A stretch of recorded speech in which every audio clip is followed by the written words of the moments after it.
Hi there. My name is Lawrence Ross, and I am the 2020 and 2021 chairman of the Northwest Chamber, and I want to welcome everybody to the Northwest Chamber Community Leadership Luncheon. And yes, that had to be written down because I wasn't going to get it. So I'm calling us to order. I'm glad everybody came. This is the first large-scale event that the Chamber has done since the end of the world. To lead us into the light, Jim Mckellen, Mayor of 4 Acres, would you come up and provide our invocation today, please?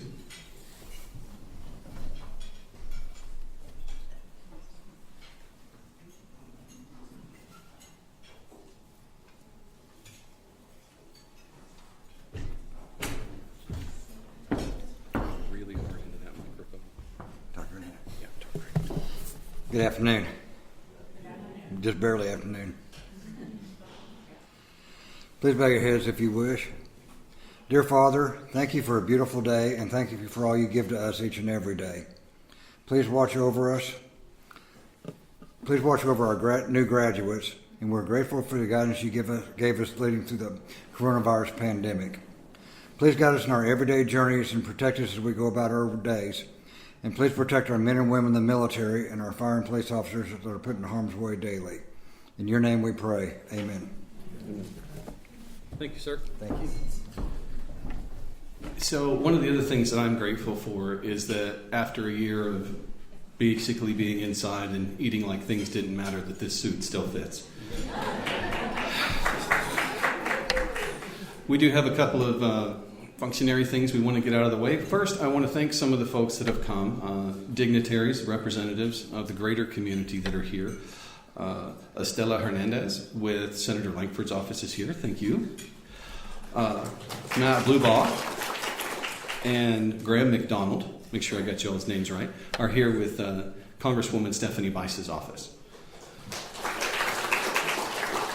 We have some table sponsors today that I want to thank. Tinker Federal Credit Union, LWPB Architecture, and Francis Tuttle Technology Center.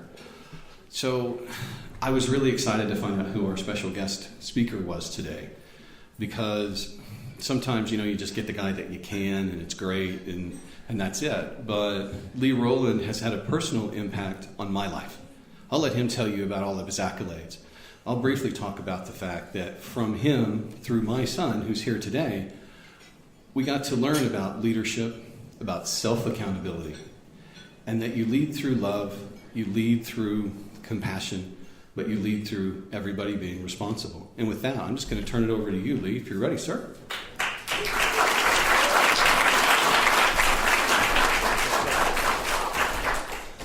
All right. I am delighted to be here this morning. I am Lee Roland, so I'm going to take off my badge so it doesn't get in my way. It is wonderful to see you all. So one more time, good afternoon. Good afternoon. Let me try one more time. Good afternoon. Good afternoon. All right, I was just kind of monitoring you all, trying to see what kind of audience I have. I am from the Baptist church, and some of y'all may not be able to see me quite as well. I'm from the Black Baptist church.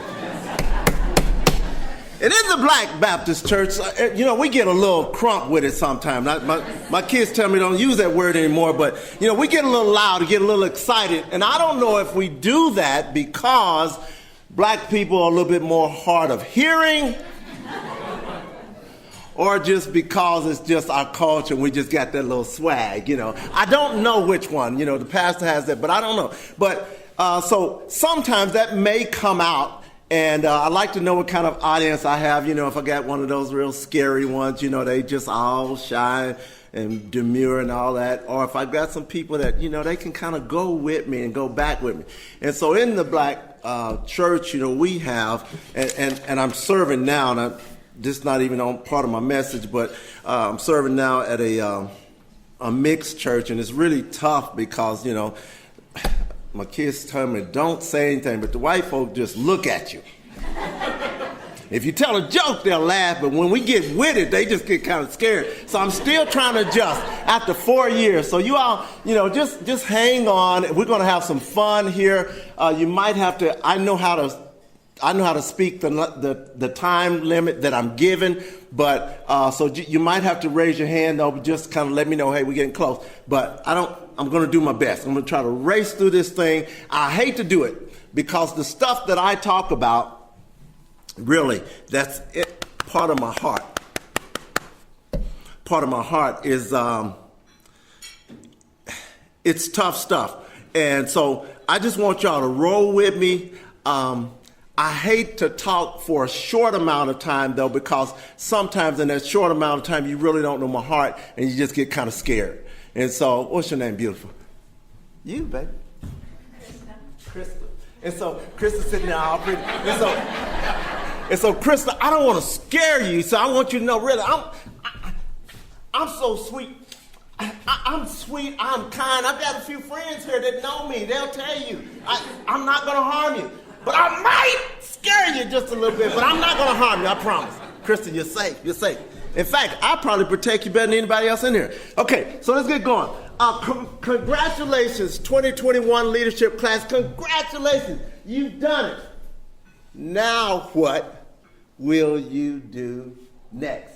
We're excited for you. So my objectives, left off the S. Oh, Lord, help me. Where'd he go? How could that happen? Okay. Look at that. Okay, so my objectives are to celebrate you. I'm happy with you. I'm going to celebrate. We're all going to celebrate you. We've come all the way from the Senator Langford's office and beyond just to celebrate you. I'm going to disturb you. I put 3 little smiley faces. I could have run them all the way off the page. I'm going to disturb you. Now, this is my objective. I have never failed in that objective. I've never failed. I mean, I've been all over the place. I've spoken from Boston to Arizona, and I've never failed to disturb people. I'm going to do that, but I'm going to try to get you back. I'm going to challenge you.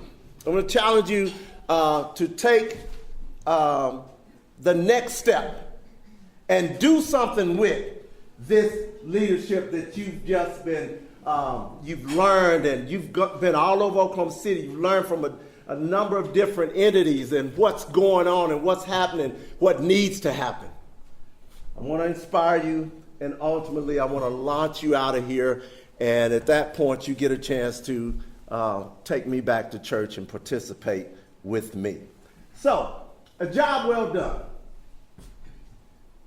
Take pride in how far you've come and have faith in how far you can go. So let's celebrate this. It's beautiful that your graduation is occurring at the same time as the high schools and the colleges and all over these 50 great states. We're going to be hearing that.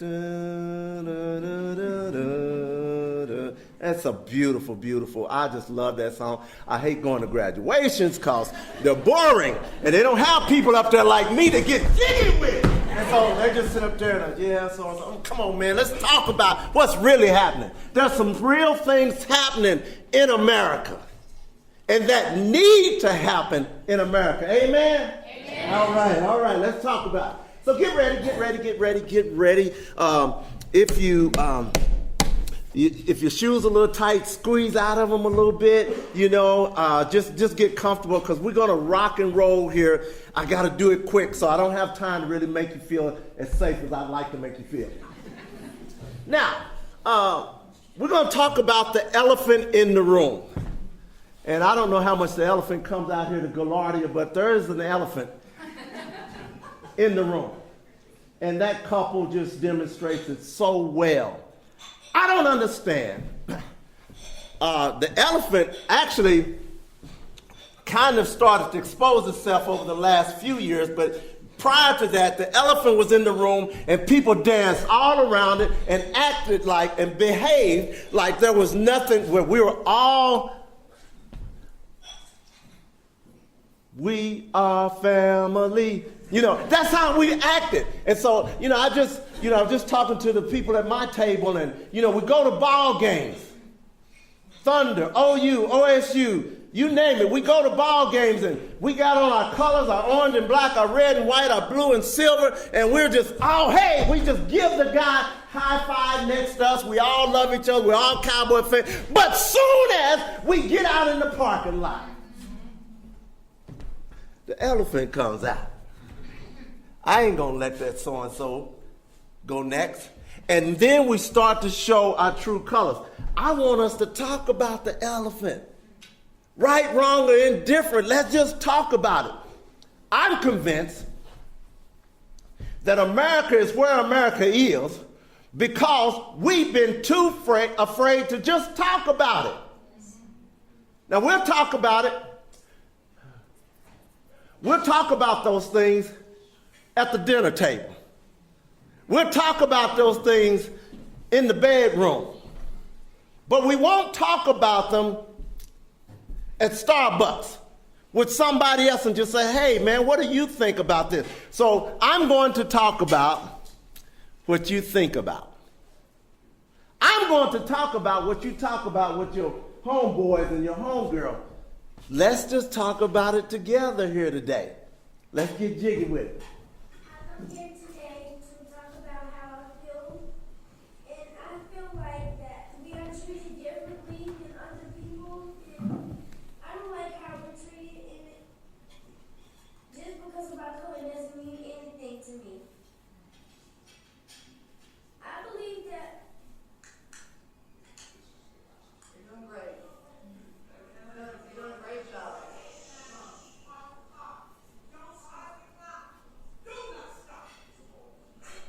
we are black people and we shouldn't have to feel like this.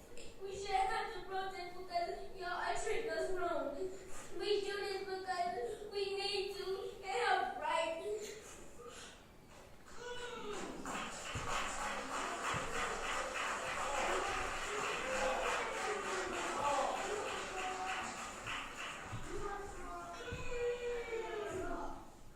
Okay, go ahead. Let her talk.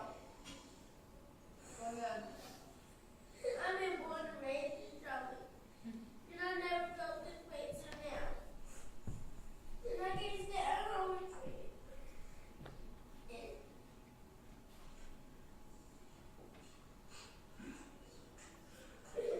It's a shame that our fathers and mothers are killed and we can't receive them anymore.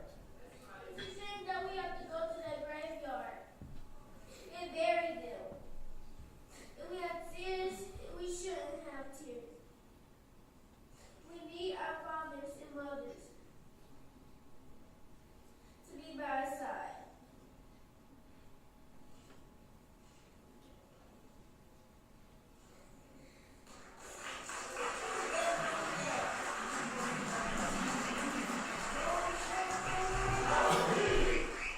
Did you hear what that baby said? She said, and I'm mad. And I'm mad.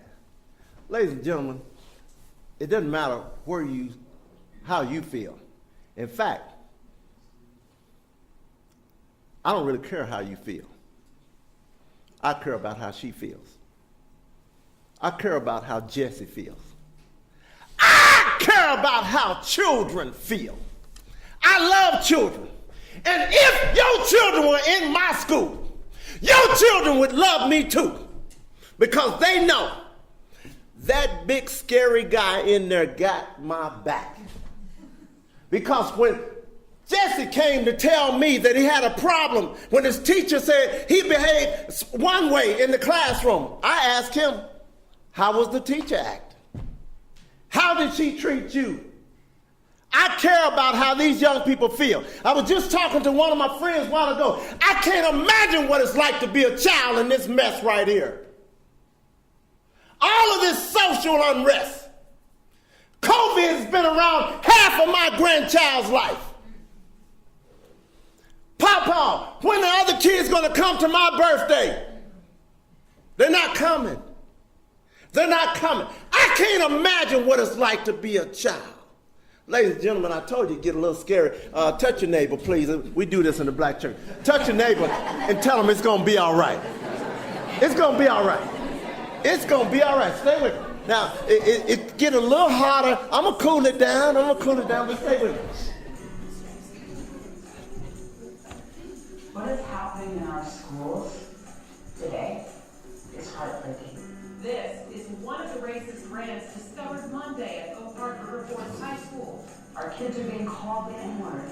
We have white students who think it's okay to come to school for Halloween with a KKK mask. 1.6 million children in this country go to a school where there's a police officer but no counselor. Educators in Washington State are 90% white. I'm not getting the education that I need as a black male. The people who have done the conquering have been the ones that we've been lauding in school.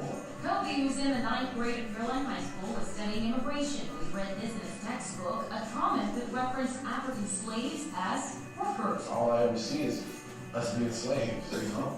Why don't you ever teach me, how we fought back? Because I know my people are strong. A referee at a high school wrestling match in New Jersey told a wrestler he had to cut his dreadlocks or forfeit the match. I see people around me who are hurt, and it is wrong to not speak up.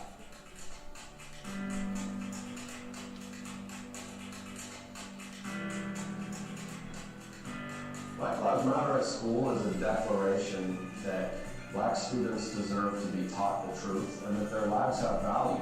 It gives students, not only of color, but of other races and ethnicities, a chance to see different cultures. We have lessons for every single day, Monday through Friday. So there's about 2 to 3 principles per day that are connected.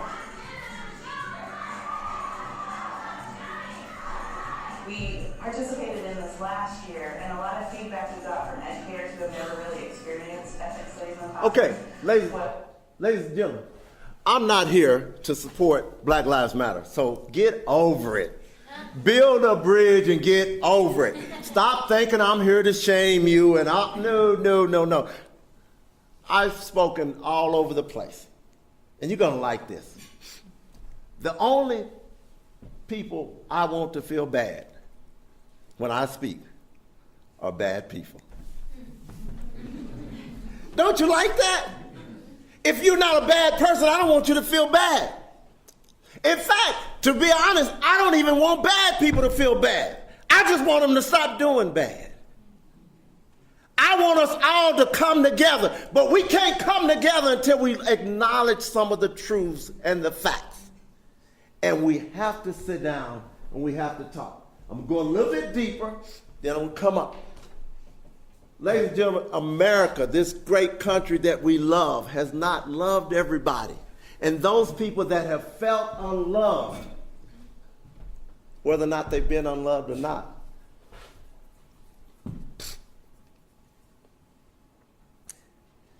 those people that have felt unloved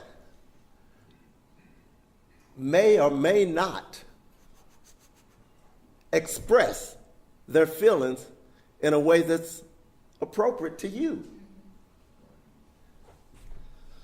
A good friend, listen here. I may not get to it, so I'm going to say it now. What's your name, Doctor? Craig, I've been married 40 years. 40 years. Now check this out, Craig. As Jennifer, I wear a lot of hats. I work my tail to the bone. Sun up to sundown. I've been up since 4 this morning. In black community, 4, not 4. Okay, I've been up since 4 this morning. That's my normal time. I get up and get with it. And then I go hard all day. I've been married 40 years. I get home, sometimes I wash the car, cut the yard, trim the trees and whatnot. And then my wife says, Lee, I want you to rub my feet. And I've been doing it for about 40 years. And she won't even let me rub her feet with my hands. She said, I want lotion on it. And she got to have a certain kind of lotion. I have to get up and get the lotion. And you know what? Then I tell her thank you for every meal. I try to tell her I love her. I try to make sure I don't miss any birthday, any holiday. But if you ask my wife, am I a good husband? See, I think I'm the best. But she won't let me say it. My wife has to tell me. She has to say it. See, some of us want to grade our own papers. Some of us want to self-evaluate and say, I'm the best one. Super dad, super grandpa. No, your kids need to say he's super dad. And I wonder how America feels about other Americans. Go up and ask them. Go up and ask them. Go up and ask my wife how she. So America, ladies and gentlemen, come on, don't get all upset with me. Stay with me. All right. Here are the facts. A black boy born today in the United States has a life expectancy 5 years shorter. Because of the catastrophic experiment in mass incarceration, black men in their 20s have more likely to be incarcerated today. Nearly 70% of middle-aged black men who never graduated from high school have been in prison. The United States imprisons a higher proportion of its black population than apartheid South Africa did. Let's look at poverty. This one is just mind-boggling. Tayzandi says being poor. Some of us don't know what that's like. Being poor now just leads to being more poor later. Can't pay to clean your teeth, next year pay for a root canal. Can't pay for a new mattress, next year pay for a back surgery. Can't pay to get that lump checked out, next year pay for stage 3 cancer treatment. Poverty charges interest. I want us to understand how some minorities feel in this country, if not all. How poor people feel in this country. What does this have to do with us? What does this have to do with us? You gave us some national statistics. Well, let's talk about this other place. I have a presentation called The Good Oklahoman. And I just thought I'd just borrow a couple of stats from it, a little information for it. But, you know, we talk about this Oklahoma standard. Man, I love to hear that, and I don't. We talk about this Oklahoma standard. We throw that out there like, man, this is something wonderful. In disasters and whatnot, we're there for one another. Then, I don't know, some of y'all can't see the picture back there, but, you know, when our good man Kevin Durant was here, the Thunder was out there, everybody was out there trying to help our good citizens of Moore. That's wonderful. But I don't think the Oklahoma standard gets assessed when we have a disaster. That's just instinct. We see something happen, and we go over and try to help people next door, their house, whatever. We see a dog get run over, we go and try to go. That's just instinct. Jennifer Seal, the meanest teacher I ever had. The meanest teacher I ever had. I had a teacher to get hurt playing in a jump house. And she twisted her ankle in there. The meanest teacher I ever had. He ran in and got ice and a bandage for her.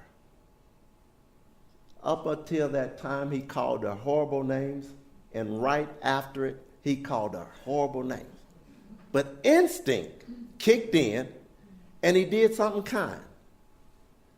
We watched Galen Colbert every day say, is this a great state or what?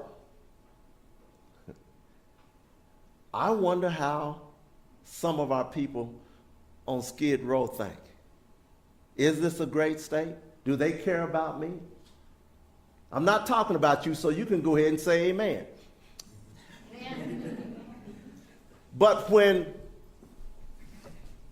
infrastructure is more important than citizens of this city, I wonder, is this truly a great state?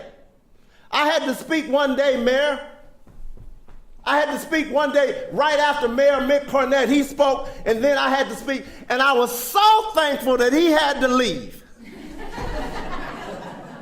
Because I didn't have wonderful things to say about where we are, where our priorities are. I don't know that we need trolleys to drive by people. I just visited my son. I just visited my son in Los Angeles, and I couldn't believe Beverly Hills and Hollywood and all of those tents. California ought to be ashamed of themselves. How could you let a Rolls Royce drive right by somebody with a basket? I don't understand that. Is this a great state or what? So we talk about this Oklahoma stand. Oh, come on, don't do that again.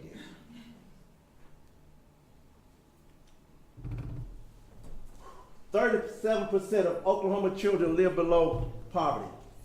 That's almost half, ladies and gentlemen, pretty close to. Oklahoma has the highest incarceration rate in the world. 85% of the women in prison are mothers, most with more than one child. Some of us can't.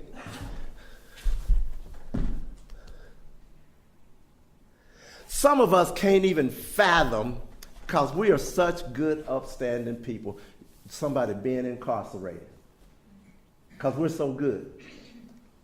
Friends, I realize that it's nothing but the grace of God that I'm here today. It's not because I'm so good, I'm so wonderful, I'm so smart. No. It's nothing but the grace of God. We've got people locked up for minuscule things.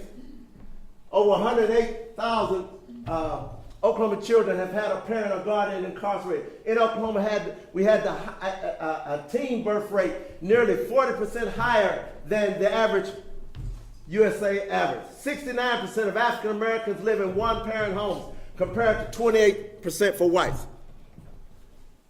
My zip code where I live, 73117. I didn't want that to show before then, but my zip code have a life expectancy, someone living in my zip code, 18 years less than some people living just a little bit north of them. And you think that's all by coincidence. You think that's all because we've got good people and bad people. Shame on you. I want to allow a little time for you to ask questions at the end. Let me keep moving. So, if I can, I challenge you now. One of my objectives. I challenge you. I want to encourage you. I'm not here to brag or boast or anything like that. I'm nothing but filthy rags in the sight of God. But I want to challenge you. This guy right here. I'm a family man, husband, 2 children, a grandpa, got 1 grandson. Oh my goodness, I love him to death. Oh my goodness. I'm a pastor at the parish. I do that kind of stuff, speak and train and whatnot all over the place. I'm an author of The Fantastic Voyage, part-time officer, diversity at EPIC, SNU adjunct professor, boards, I'm on a bunch of boards and stuff like that, about to possibly get on another. Mayor's Law Enforcement Task Force, United Voice Salt Alarm. Most of all, I'm a justice fighter. And I fight for justice for all people, red or yellow, black or white. They're all precious in his sight. And if he loves them, everybody, how dare Lee Roland not to love everybody and treat everybody the way that I want to be treated. I don't understand how we got here. But this guy, justice fighter, you already know my face, so I can't, I hope I don't mess up my speaking thing, but I am a Christian, and I believe there's a certain way that I ought to act. And I don't understand how we have confused ourselves in America with politics being aligned with our faith. Yes. Ladies and gentlemen, you won't be able to get your political affiliation when you stand before. You won't be able to talk about your nationality, your race, your pocketbook, none of that. He will ask you, what have you done to the least of these? I'm going somewhere and I'm almost there. I'm challenging you.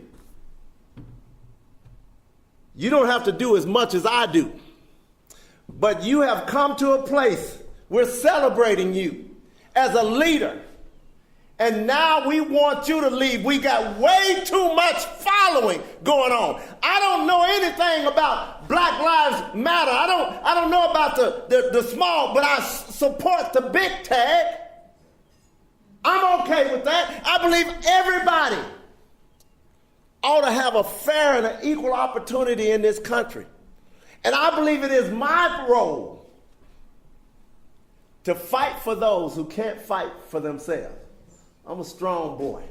I've got friends. I got some of you that are my friends. It is my job, because there's this book I read. It says, to whom much is given, much is required. Some of you are just getting, you're going to receive today a diploma, something that says that you've completed. Leadership Northwest, they've tried to pour into you. Much has been given to you, and much is required. Some of us, He's okay. Just okay. Just got reinstated. some of us are okay with just being okay. I hope none of you are. We'll figure it out. I'll see you there. I hope none of you are. Especially when it comes to you and him. And so this guy right here went to be a principal, friend. What was her name? She spells it funny, Rondia, but it's Rhonda. Rhonda, I went to be a principal. I was recruited to be a principal at a school that was failing, suffering. They were struggling. And I got on my knees and said, okay, Lord, what would you have me to do? And I got up off my knees, understanding from him that, Lee, you got to go and serve this community. And so we started out at the bottom. We had the lowest test scores. We had a culture and an image that nobody wanted to be at that school. We had the highest suspensions, the highest retention. We had the highest teacher turnover.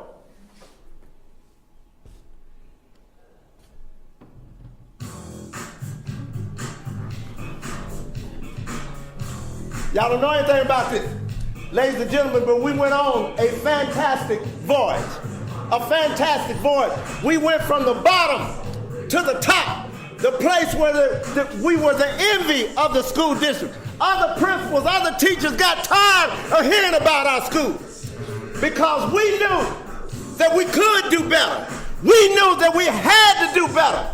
When I recruited teachers, I told them, are you going to give me your best? Are you going to be a leader?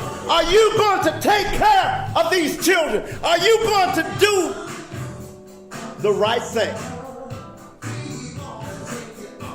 Rick Crossan. When I first got to that school,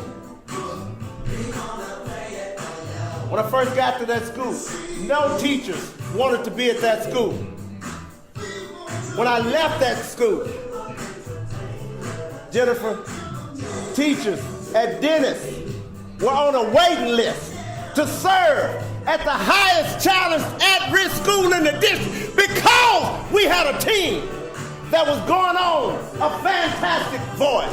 I asked all of my teachers, yeah, I was the big dog, but I wanted them to be bigger dogs. I wanted them to lead. I wanted them to empower them to take care of our children. Ladies and gentlemen, you have completed.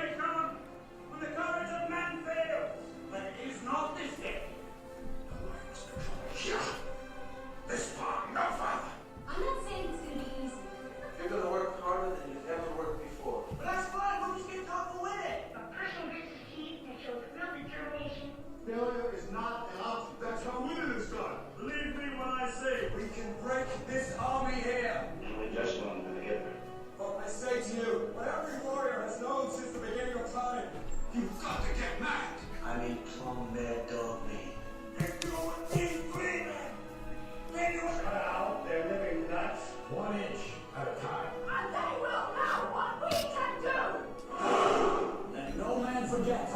who we are. We are lions. Like a big bear. This is your fight. Seize the day. Never surrender. Victory on earth. Who's with me? Clap! Clap! Come back, big guy! Clap! All right, let's fly. If they may take our lives, but they'll never take our Independence Day.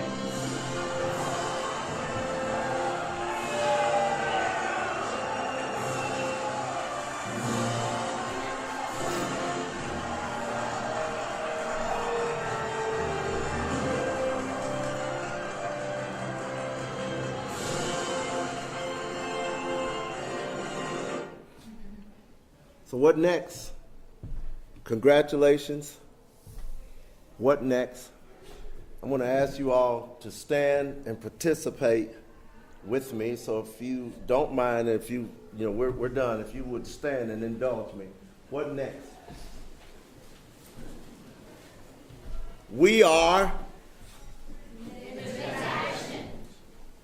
We are. Committed to our community. We are. Committed to our children. We are. Committed to one another. We are. Committed to making a difference. We are. Committed to leading, not following. Ladies and gentlemen, you may be seated. Thank you. You've been a wonderful audience. Before I went to the church I'm serving at now, every Sunday, Wednesday night, I would start our children off with a song.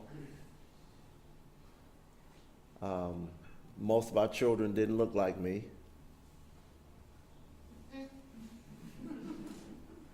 And I would start our children off in a song that we used to sing when I was a little kid.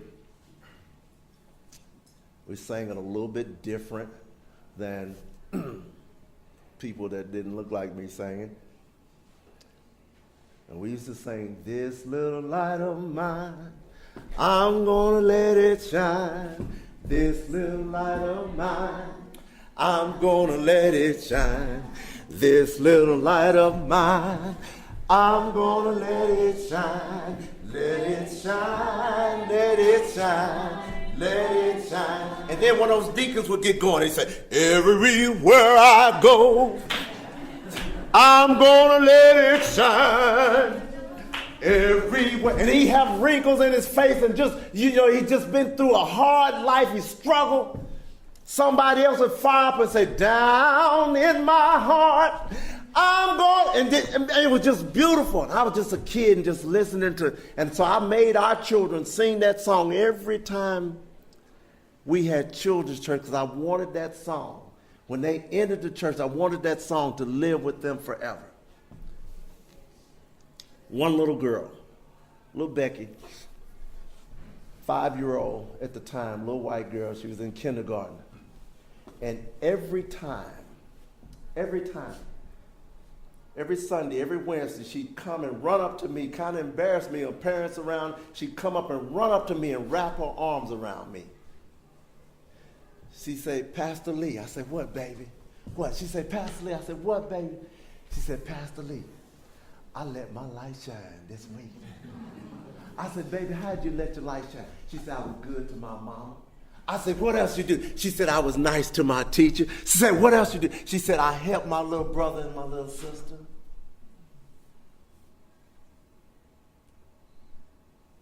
If a 5-year-old got it. If a 5-year-old got it, why can't we? Ladies and gentlemen, this dark guy right here is going to do his level best to let his little light shine everywhere he goes.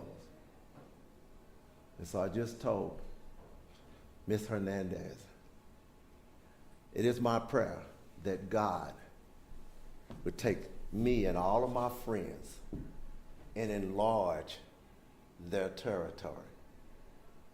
Give them as much territory as they can. Yeah, would they be blessed? Yeah. But what I know of my friends are, they're going to be a blessing to others. And if we get enough of us letting our light shine, we will push back the darkness that is. I leave you on a solemn note. I've had 4 nephews murdered in Oklahoma City at different times. The last, Google it if you want, Charles Chucky Roland.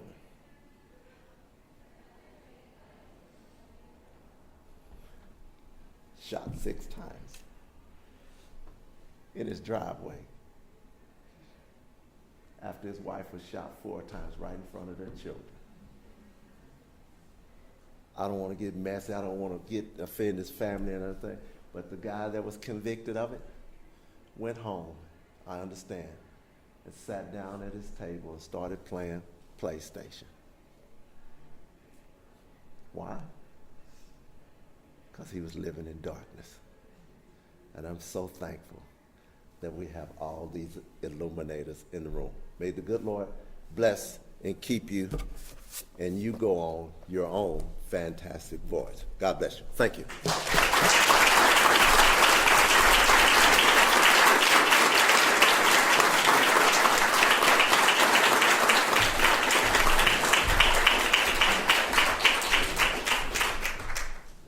I just wanted him to kind of keep talking.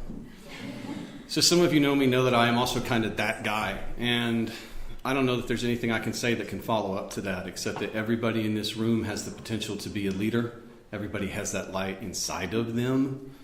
When you say, what does all of this have to do with community leadership? Then you may fail to understand what it is to lead in the community, because it's not just a bunch of white people in suits. It's all of us, and we're all in it together. Some people that have stepped up, and that's what we're here to do, is to recognize that graduation.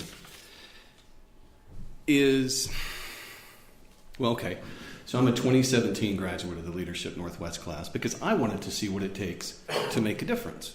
And I did that. And some other folks have done that too. I'd like to have Lori Callahan come up and tell us about what her class did as their project.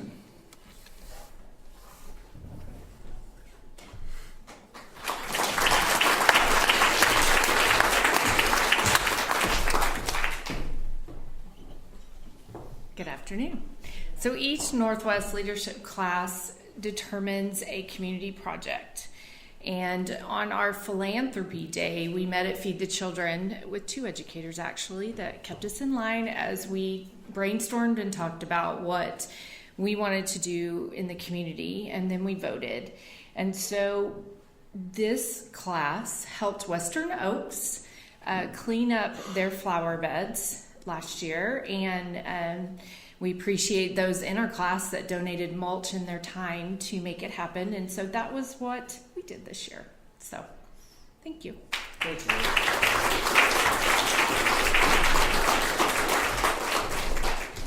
As we have folks come up to speak, we're going to give each one of our graduates 2 to 3 minutes to talk. And the next person I'd really like to hear from is Abby Cabello.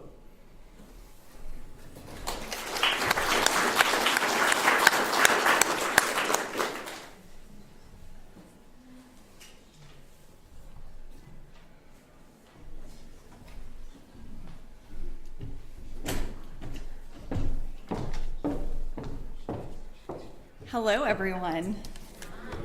Isn't it lovely to have an A name and go first for everything in your whole life? Even in grade school, it's awesome. So I wanted to start off with a quote today. Great leaders don't set out to be a leader. They set out to make a difference, right? It's never about the role, it's about the goal. To me, being a leader is more than leading. It's about doing what needs to be done to give your all and giving your all. When you strive to make a difference, the rest comes naturally. I've always had a passion for helping others in our community, and I love that I'm able to do this every day in my current role at Focus. One of our classes for Leadership Northwest was spent taking the Clifton Strengths Assessment. According to the Gallup organization, the most effective people are those who understand their strengths. I have always been a big believer in the concept that knowledge is power. Knowing what your strengths are and capitalizing on them make you more effective in your leadership role. I can tell you that out of this class, the role models and relationships created were priceless. I would highly recommend that you take the time to invest in yourself if you haven't already applied for Leadership Northwest. I want to thank Jill and everyone that made this class possible. I also want to thank Kyle Roush, our president, CEO at Focus, and David Holman for making this experience possible for me. They have been instrumental in my success at Focus, and I can't thank them enough. Thank you, everyone. Thank you very much. You thought you'd made it away, didn't you, Lori? No, come on.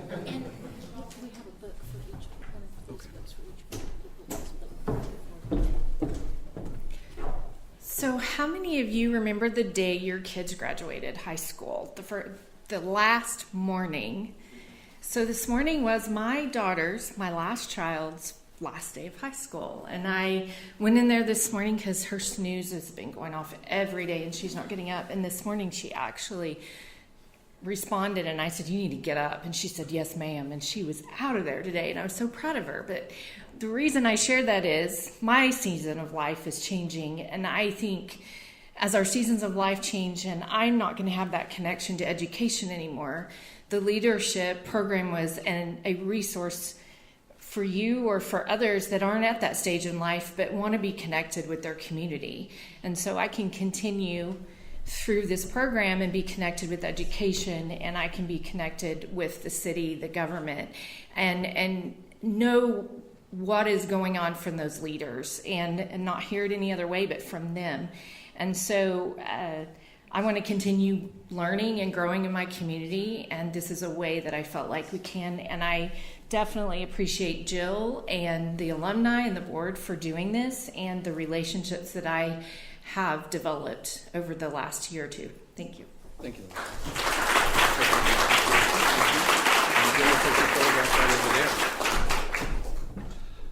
You know, we talked about, well, you guys may have noted that there was this whole year that just kind of everything stopped. And so we have this protracted graduation. You spoke of, what do you do when you leave here? Well, some of our graduates did stuff after they left leadership. Rick Crossland, are you here? You are? Mr. Crossland, now Chickasha Superintendent of Schools? Is that right? It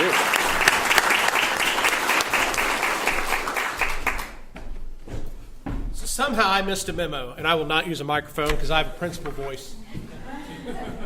Somehow I missed a memo that we're supposed to talk. I looked at my wife, who did this program a couple years ago, and I said, "What am I supposed to say?" And she said, "Well, say thank you, so thank you."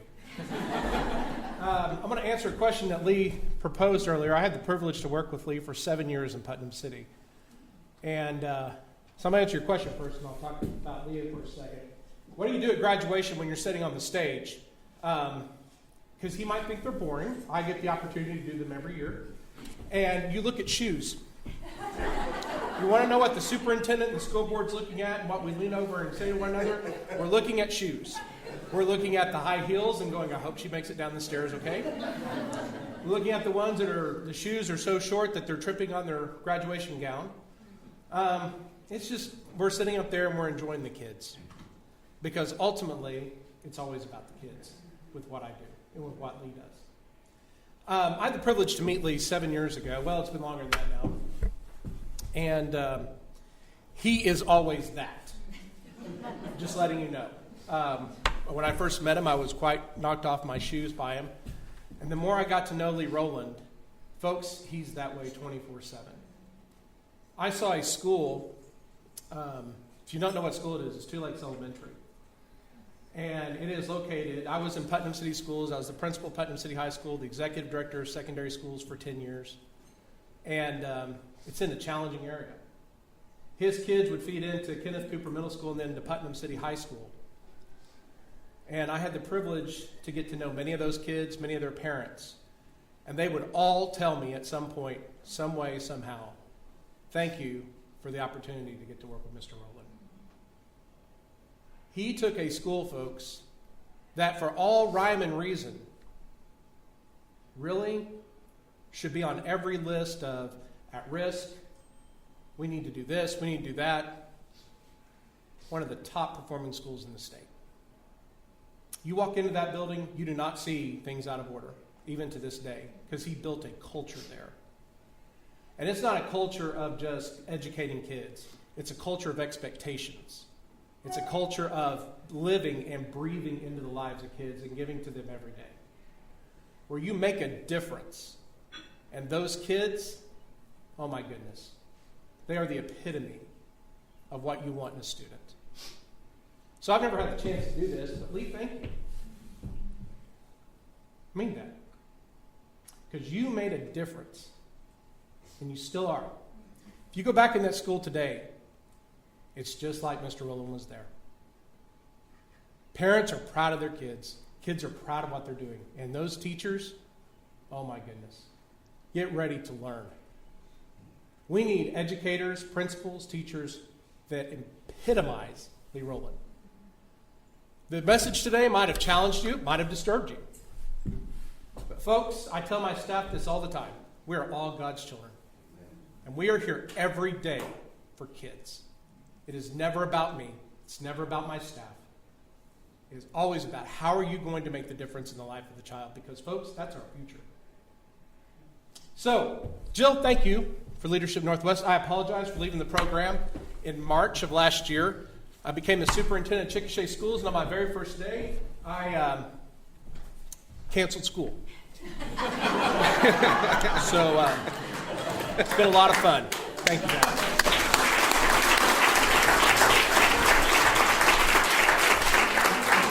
It's like we have this education theme going. Yet another one of our graduates who has chosen to lead, who found that moment to seize, is Anthony Garcia. He now serves on the school board for Francis Tuttle. Come on up and talk to us about what you've done.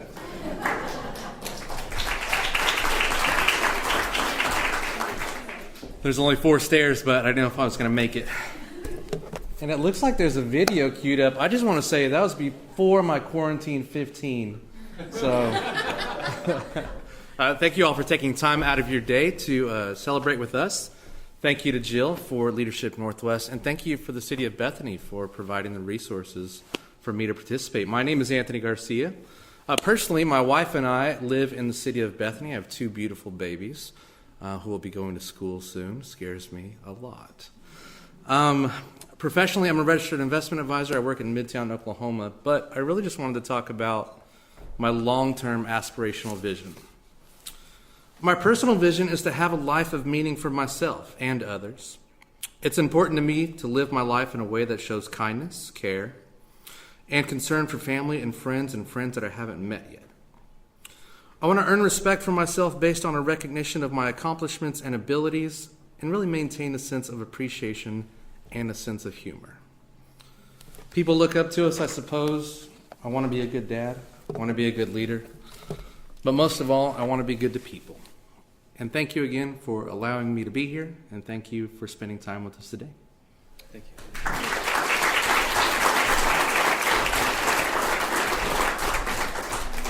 Next up on our list is someone who I look up to and I've probably annoyed. Amanda Mckellen, will you come up and talk to us, please?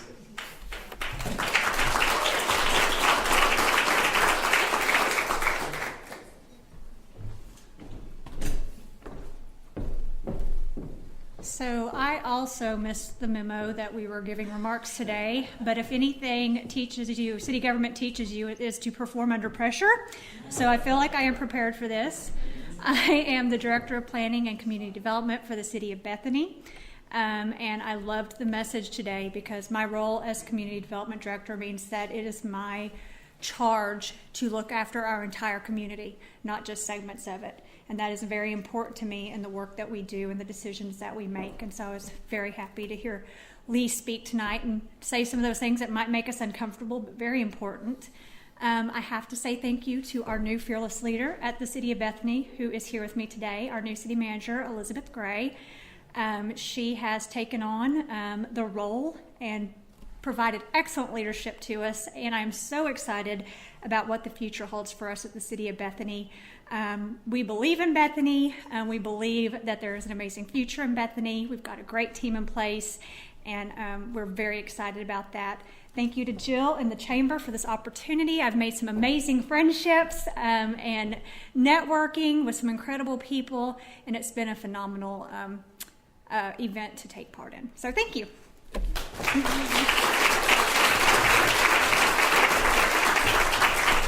I'm pretty sure I saw Sherry Meyer in the room, did I?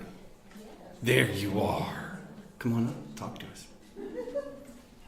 It's fine, it's all good. You look super excited. Well, first accomplishment, I made it up the steps. So there you go. Okay, wow, what a year it's been. It's been full of challenges and a deeper understanding of not taking things for granted with our everyday life. I'd like to introduce Jennifer Nichols. She is our accountant at Francis Tuttle, and she's also our bookkeeper for the foundation. We also have a group from Francis Tuttle with our workforce and economic development. That's a long word. I'd like to thank Francis Tuttle for allowing me to participate, and the Chamber, and specifically Jill, for leading the program. The team members have probably heard me say this before. This has pushed me out of my comfort zone, not only professionally, but personally as well. This is not my favorite thing to do, speaking in front of people. I did get the memo from Jill saying we were supposed to speak about something that impacted us with this program. And this is a little bit of a personal story, so I had to bring my paper just in case I started crying.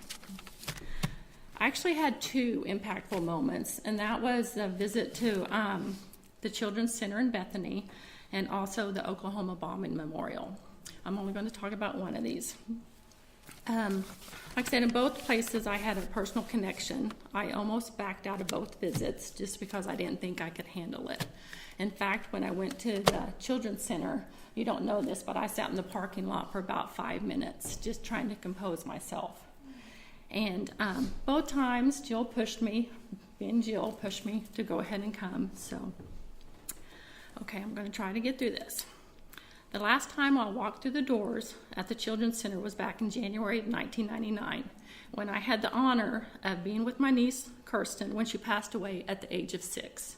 Again, I say an honor because I felt her spirit go up, and I was so glad I could be there with her when she left this world. Kirsten was my twin sister's daughters.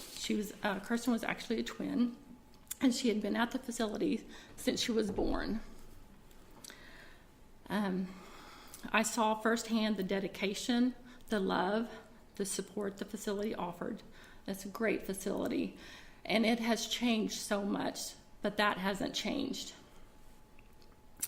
If I hadn't been in this program, I may not have gone back to either of the memorial or the Children's Center, and I'm so glad I did. It gave me a sense of peace, and I've often thought about volunteering or do some kind of work at the Children's Center, and so maybe I might have that light to do that. So I really appreciated the opportunity to be a part of this program. Thank you.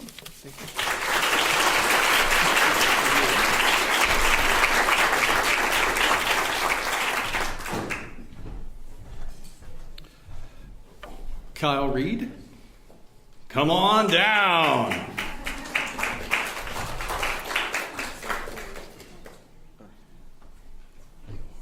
Okay, so fitting with the theme, I also do not have any prepared remarks. I do just want to share some reflections about my time, starting in Leadership Northwest and then where I am now. And I also want to say I'm very envious that your suit still fits. Mine does not. I definitely put on more than my fair share of the COVID-19. And then also, Lee, thank you. I really appreciate getting to hear real talk in spaces like this, because typically that's not the experience I have. Leadership Northwest is the 4th professional development program / cohort that I've been part of. I feel like I relearn the same lessons over and over again, and it's always about the people. It's always about the connections. And for me personally, that's challenging because I am by nature a debilitating introvert. I really live through my own inner world, and sometimes it is more difficult for me to make some of those connections. But I think with many of the challenges that have been brought up, the challenges that we're facing, a lot of the challenges that have been maybe laid more bare and have been exposed because of COVID, those need to be tackled with a collective impact. Excuse me. It's not just about individual agency, what I can do. It's about collectively what we can do. And like I said, I relearn that lesson every time. So as I was driving over here thinking about my time in the program and what was important, yes, I remember going to these different events, and I remember the topics. I flipped through my binder, but what I remember is conversations with Amanda, Abby, Anthony, conversations with Jill, with Joyce, with Sherry, with Rick. I remember being inspired by conversations with Anthony. I mean, we really got to talk a lot early on, and those, I think, comes back to that concept of you are an average of the 5 people you spend the most time with, right? If anyone's familiar with that concept, that if you want to be excellent, you surround yourself with excellent people. And so that's what I've taken away from this, and I think I take away every time that I have to relearn, is that it's collective. It's a collective impact. And as we want to move the needle on a lot of these social ills that have been brought up, that's I think one of the biggest factors in success in moving that needle is being able to do it collectively. So again, I appreciate Lee again, just being able to speak some like hard truths is important. If I go over my 2-3 minutes, just cut me off. I'll push you off the stage. I should mention, I'm Kyle Reed. I work for Oklahoma AmeriCorps. That's there where we I did my go. professional career. Here you go, Kyle. Thanks. So if you're not familiar, AmeriCorps is a national a national service agency. It's a federal agency. All states except one and territories have an AmeriCorps commission like Oklahoma does. And what we do is we mobilize volunteers to go and do a year of service or maybe different terms depending on what their program is. And I mention this because that's how I got my start. That's what led my career trajectory, my personal path here, is that I served in 2014 in Tulsa, in North Tulsa schools, under-resourced schools with children from vulnerable populations. And that changed me because I saw that 12-year, he said talk about 18-year difference for year zip codes. In Tulsa, as of 2015, I believe the last time I looked, it was an 11 or 12-year life expectancy difference between North and South Tulsa. Much of this is related to redlining and just systemic racist policies within the housing market, the economy, all these different things. Anyway, that's outside the scope of this conversation. I mention that because that was the time that really forged my perspective about what I want to do. So whenever I hear your question about what next, one, I think as many of us do, we need to heal from this past year plus. Because I was a different person when I started. I'm just a different person because of COVID, and we just experienced some hard things this past year plus. Things that I think will always stick with me and that are currently weighing me down, but I believe that, again, with others and with the help of others and that collective impact idea that we can heal together on that and start making some progress on those things. Thank you. So, thanks. We did have 2 other graduates who couldn't be here today, Joyce McMaster and Angela Palmer. I know Jill's going to come up and share with us to close us out, but I'll go ahead and take their time. How do you move forward? How do you lead? Some of you did hear stuff that made you uncomfortable, and some of you were probably, doing a fist pump inside. It doesn't have to be a big thing. Find what you believe in. Don't be afraid to speak to what you believe in. Don't let people silence you. You can do something as simple as look inside yourself and go, okay, do I believe in these things? And if you don't, figure out a way forward. If you're part of a political party and you want to see change in that party, work for that change. Don't just throw everything out. Don't throw out the baby with the bathwater. Now, sometimes the baby is toxic and the baby needs to go, right? Regardless of who the leadership might be. But Sometimes, for evil to succeed, good men just need do nothing, right? Same for good women. It can be a small conversation. It can be that thing at the grocery store. Or it can be, if you got the energy and you're like me, being at 36th and Lincoln, and then being at the Capitol, and then being at the Sheriff's Detention Center and the police station with the camera and recording all of that. You don't have to do that, but if you want to, I'm your guy. I'll go with you. So, leadership is within all of you, and you find what you value, you find what you believe. Remember that we're all people, and you got it right. When we stand before our Maker, He doesn't check to see what political party we're part of. Jill, did you have some things you wanted to share today? Well, one thing is I wanted to, this is quite brief, but I will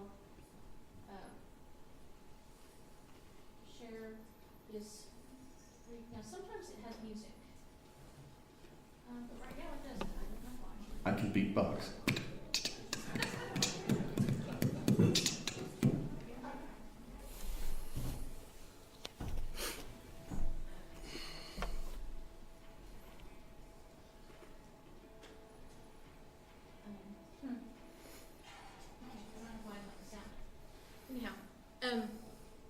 We didn't have a whole lot of pictures from this year.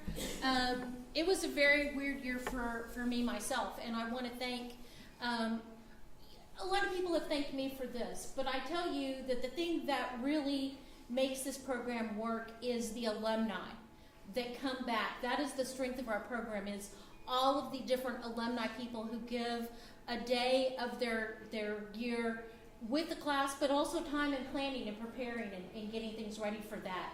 And we're getting ready to shift to being even more run, the leadership program being even more completely run with alumni and the organization and everything like that. I want to thank each one of you alumni here in the room today that has been a part of that. And for all of you that haven't been through the program, we have applications outside. We're looking for members of our next class of Leadership Northwest.